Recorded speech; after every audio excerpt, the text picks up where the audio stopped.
Hello students, कैसे हैं आप सब लोग। उम्मीद करती हूँ सब अच्छे होंगे। मैं Meena Rana ICT virtual class में आपका स्वागत करती हूँ। स्टूडेंट्स, हम पढ़ रहे हैं क्लास 7 की हिंदी व्याकरण में हम संधि रिवाइज कर रहे थे। प्रीवियस लेक्चर में हमने दीर्घ संधि पढ़ी और आज की क्लास में हम गुण संधि पढ़ेंगे। तो चलिए चलते हैं स्मार्ट बोर्ड पर।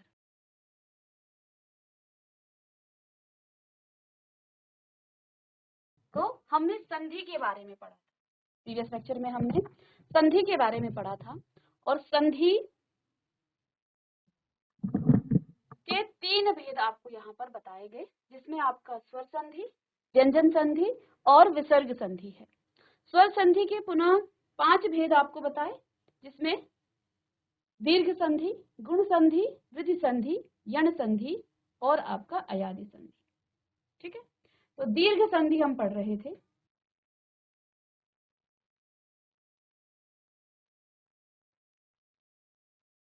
स्वर संधि के पुनः 5 भेद होते हैं, जिसमें पहला संधि है आपका दीर्घ, दूसरा गुण संधि, फिर वृद्धि संधि, यण संधि और अयादि संधि।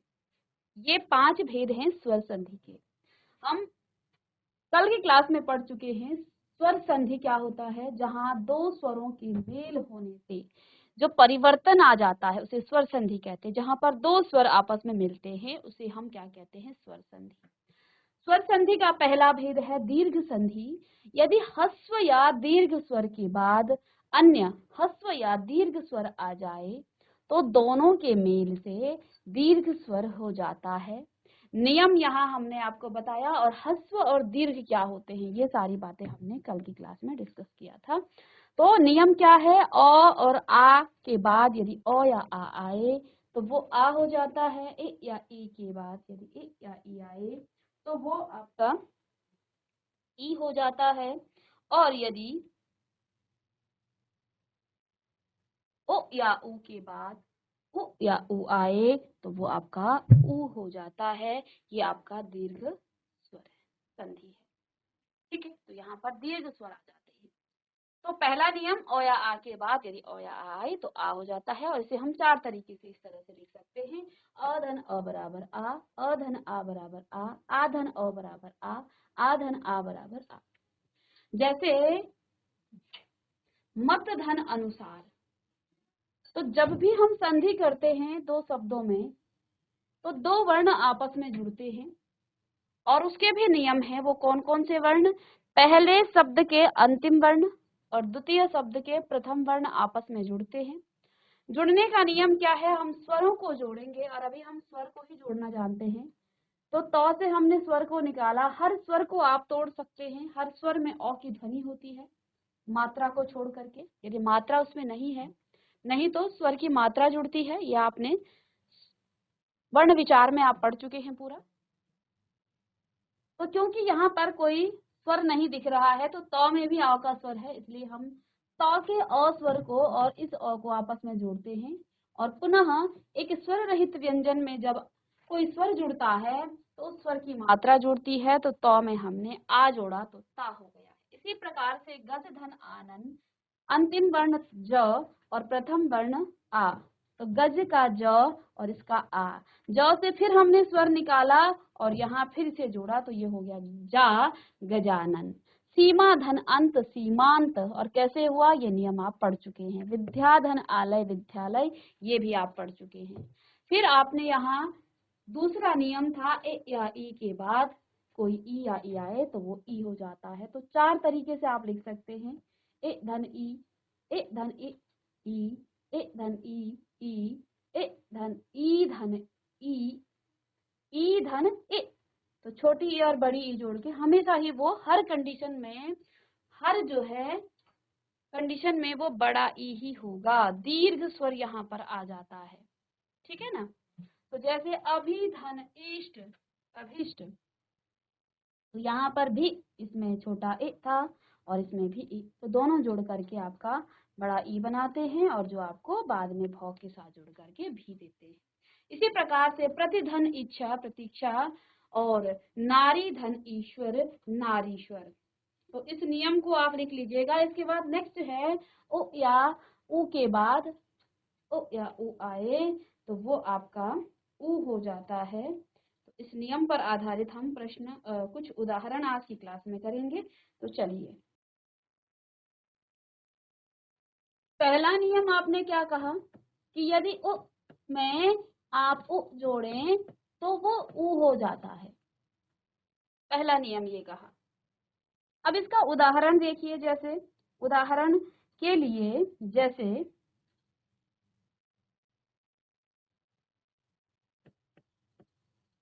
अनु अनु धन उदित, अनु धन उदित, अनु धन उदित। हमने क्या कहा, अंतिम वर्ण और प्रथम वर्ण को जोड़ा जाता है। ठीक है, तो यानी कि आपको नु धन उ, अब इससे भी आप क्या निकालेंगे, न धन उ धन उ। तो यहाँ पर दो आपके स्वर जुड़ रहे हैं और उ धन उ क्या होता है, ऊ हो जाता है, यानी कि न हलंत के साथ धन ऊ, और पुनः यह आपका क्या हो जाएगा, नु। यानी कि इसका संधि क्या हो गया, अनुदित, अनुधन उदित, अनुदित। ठीक है बच्चों,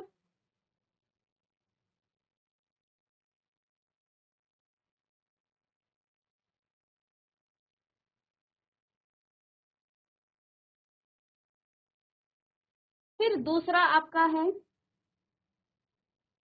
कि यदि आपके पास पहले उ आए और बाद में बड़ा उ आए तो भी आपका उ हो जाता है, ये भी नियम है। तो यहाँ पर उदाहरण के लिए मधु धन ऊष्मा, मधु मधु धन ऊष्मा। अब बच्चों देखिए, हम क्या करते हैं, पहले शब्द के अंतिम वर्ण और दूसरे के प्रथम वर्ण को जोड़ते हैं। मधु में क्या है, ओ, और इसमें ऊ है, और क्योंकि इस ध को आप तोड़ेंगे तो इसको आपका हलंत के साथ ध भी आएगा, इन दोनों के मेल से आपका ऊ हो जाएगा, और इसमें आप जोड़ेंगे तो ये आपका धू हो जाएगा। तो इसको संधि जब आप करेंगे तो मधुष्मा, मधुष्मा इस तरह से लिखेंगे, चलिएगा। तो अभी हम जब प्रैक्टिस कर रहे हैं तो हम पूरा जो है समझ करके इसको पढ़ेंगे बाद में। ठीक है, तो यहाँ ओ धन ऊ जोड़ा तो आपको ऊ मिला। ठीक है, तो प्रथम शब्द के अंतिम वर्ण और द्वितीय शब्द के प्रथम वर्ण को जोड़ा जाता है जब भी हम दो शब्दों के बीच संधि करते हैं। ठीक है, फिर दूसरा है आपके पास ऊ के साथ आप उ जोड़ें, यानी पहले आपका बड़ा ऊ आए तो देखिए वधु, वधु धन उत्सव, वधु धन उत्सव। तो चलिए, ये आपका अंतिम वर्ण प्रथम वर्ण, तो धू धन उ, इससे भी आप, ये हलंत है, ऊ धन उ, और ऊ धन उ आपका क्या हो जाता है, बड़ा ये। ठीक है, तो यहाँ से धन ऊ और ये फिर से आपका धू। तो संधि किस तरह से होगा, वधूष्मा, वधूष्मा, वधुसव, वधुसव।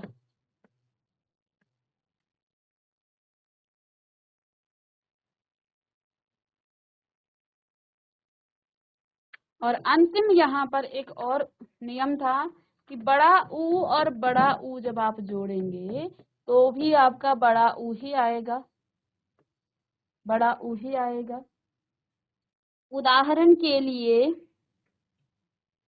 भू धन ऊष्मा, भू धन ऊष्मा, भू, अब देखिए इसमें एक ही वर्ण है तो इसी को जोड़ेंगे, तो भू धन ऊ, और इससे आपने स्वर निकालना है तो भ हलंत के साथ रह जाता है, और इसमें आपका ऊ और फिर से ऊ, दोनों ऊ मिला करके क्या बनता है, धन ऊ। तो ये हो गया भू। तो बस अब आपको इसकी संधि करनी है, भूष्मा, भूष्मा। ठीक है, तो इस तरह से ये आपकी दीर्घ संधि है। और दीर्घ संधि की पहचान बेटा आप यहाँ पर किस तरह से करेंगे, दीर्घ संधि की जो पहचान है, हम उदाहरण पर थोड़ा सा नजर डालें। हमने मत धन अनुसार, तो हम क्या कहते हैं, यहाँ पर क्या हुआ, आ हुआ, तो ता में आ का स्वर है। अब आपको ऐसा भी पूछा जा सकता है कि मतानुसार में कौन सी संधि है, तो आपने देखा कि इसमें बीच में आ रहा है, और आ आपका क्या है, अब बीच का मतलब ये है कि वो तीसरा शब्द वर्ण हो सकता है, चौथा वर्ण हो सकता है, दूसरा हो सकता है ना। तो इसमें आ रहा है, और आप जानते हैं ये आपका दीर्घ स्वर है, और दीर्घ स्वर कहाँ आता है, दीर्घ संधि में आता है। ये आपका दीर्घ संधि में आता है, यानी कि इसमें आपकी दीर्घ संधि है। पुनः गज धन आनन, गजानन, और इसमें भी आ का स्वर है, और ये भी आपका दीर्घ स्वर है, यानी कि यहाँ पर भी दीर्घ संधि है। तो देख करके यदि नियम पढ़ लिए तो देखते ही आपको शब्दों को देख करके आप पहचान सकते हैं। सीमांत में बीच वाले शब्द में अवर्ण में देखिए आ है, और आ क्या है, दीर्घ स्वर है, और दीर्घ स्वर दीर्घ संधि में आता है। फिर विद्याधन आलय, विद्यालय बीच का ये है, तो इसमें पुनः आपका आ रहा है, तो ये भी आपका क्या है, दीर्घ स्वर, और दीर्घ स्वर कहाँ आता है, दीर्घ संधि में। ठीक है, फिर देखिए नेक्स्ट जो हमने उदाहरण किए थे, इसमें देखें आप यहाँ पर अभीष्ट, और इस भी में ई की मात्रा है, बड़ी ई है, बड़ी ई क्या है, दीर्घ स्वर है, यानी कि इसमें दीर्घ संधि है। प्रतीक्षा, बड़ी ई। ठीक है, तो इसमें भी आपका क्या है, दीर्घ स्वर, दीर्घ संधि होगी। फिर नारीश्वर, इसमें भी ई आ रहा है, तो ये भी आपका क्या है, दीर्घ स्वर है, और जहां दीर्घ स्वर होती है वहां पर आपका दीर्घ संधि होती है, दीर्घ संधि। ठीक है बच्चों, देवीच्छा, इसमें भी ई है, तो सभी में आप देख पा रहे हैं ई, तो शब्दों को देख करके हम पहचान सकते हैं कि यह आपका कौन सी संधि है। पुनः हमने कहा ऊ हो जाता है, तो जहां बीच, फिर से इस उदाहरण में आप देखिएगा,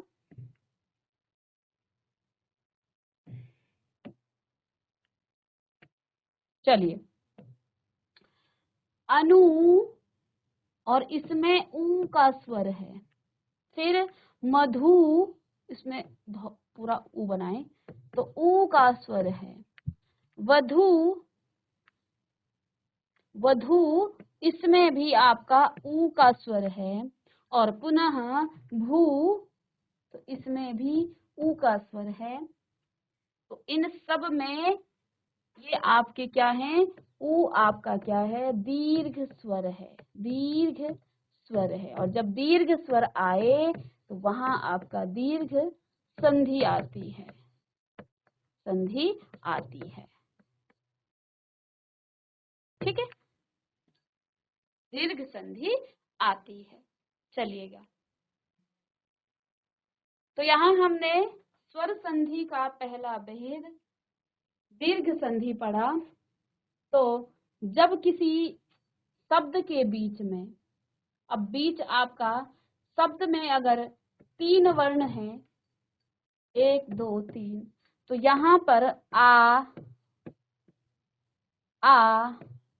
ई और ऊ का स्वर आए तो आप क्या कहेंगे?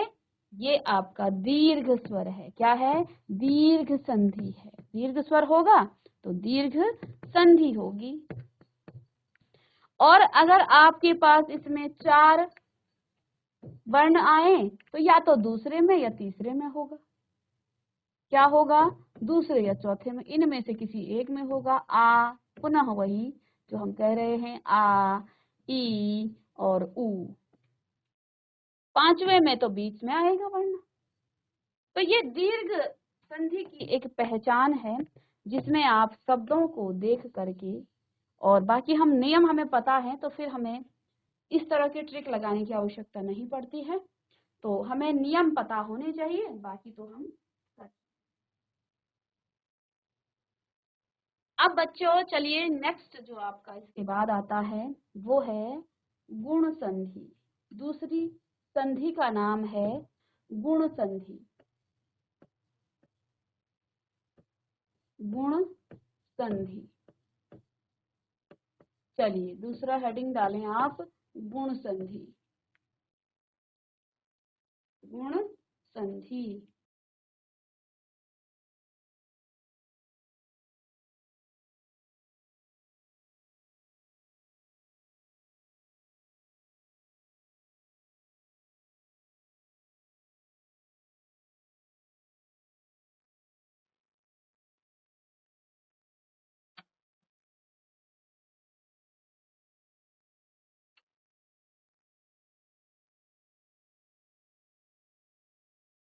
अब बच्चों गुण संधि क्या होती है?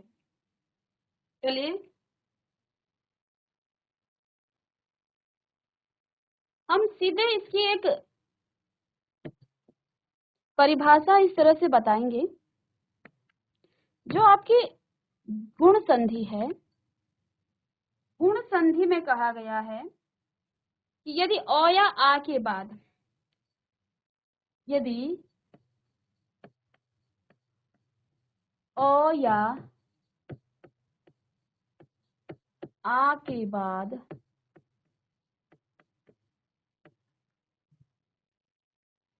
ए या ई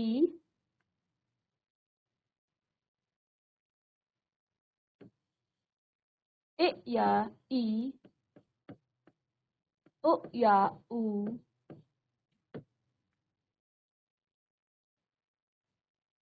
या फिर री आ जाए,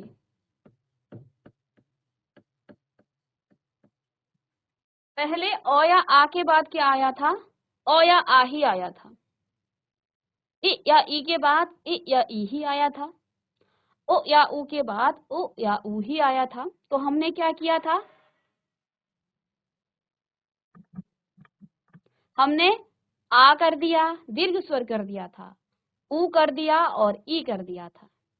अब कहा है कि यदि अ या आ के बाद इ या ई ओ या ऊ रि आ जाए तो अब क्या होगा? तो इनके स्थान पर तो क्रमशः, यानी क्रम से, क्रमशः, क्रमशः क्या आ जाता है? ए ओ और अर हो जाता है। ए ओ और अर हो जाता है। अर हो जाता है।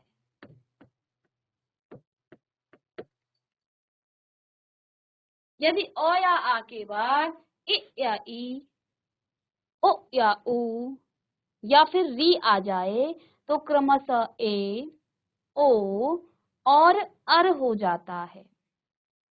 चलिए अब बच्चों यहाँ पर आप क्या करेंगे? पहले हम नियम लिखेंगे जो हमने यहाँ पर लिखा है।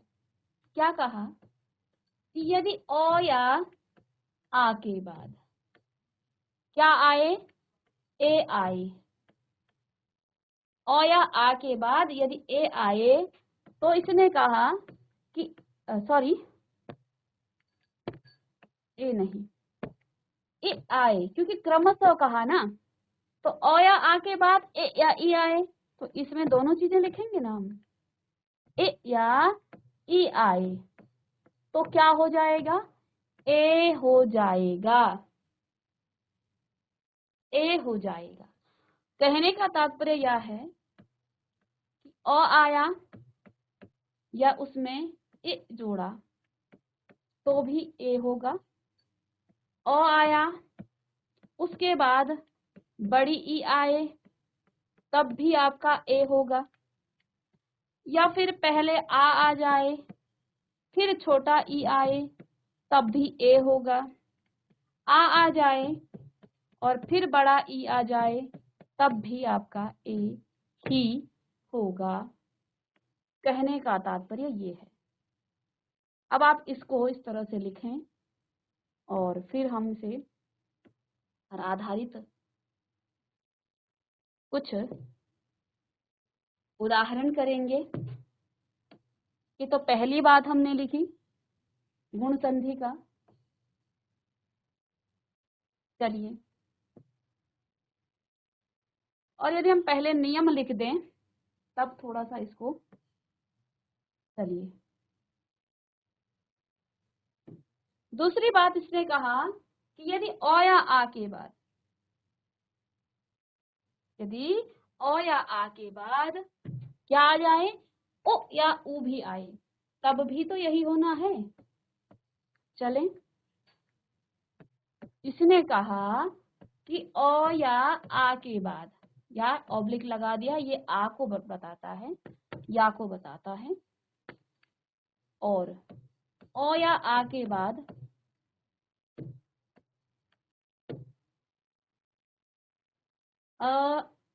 या यानी कि ऑब्लिक, ओ या आ के बाद क्या आए, ओ या ऊ आए, तो इन दोनों के मेल से क्या हो जाता है, अब ओ हो जाएगा। पहले ए हुआ था, अब ओ हो जाएगा। अच्छा, ओ हो जाएगा तो चलिए लिखते हैं इसमें भी, ओ के बाद ओ आया या फिर ओ के बाद ऊ आया, दोनों में ओ हो जाएगा, दोनों के बाद ओ हो जाएगा, या फिर पहले आ गया और उसके बाद ओ आया, या फिर आ के बाद आपका ऊ आए, हमेशा ओ हो जाता है, हमेशा ही ओ हो जाता है। ठीक है बच्चों, चलिए इसको भी नोट करें।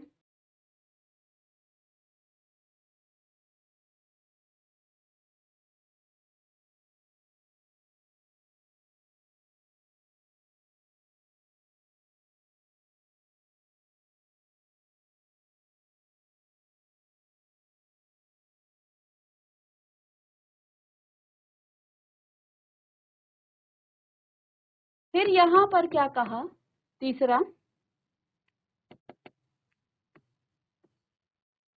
कि यदि ओ या आ के बाद, ओ या आ के बाद री आए तो री से तो अर हो जाता है,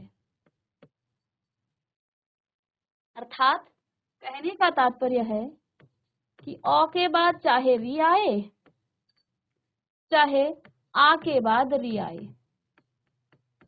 दोनों के ही मेल से अर हो जाता है।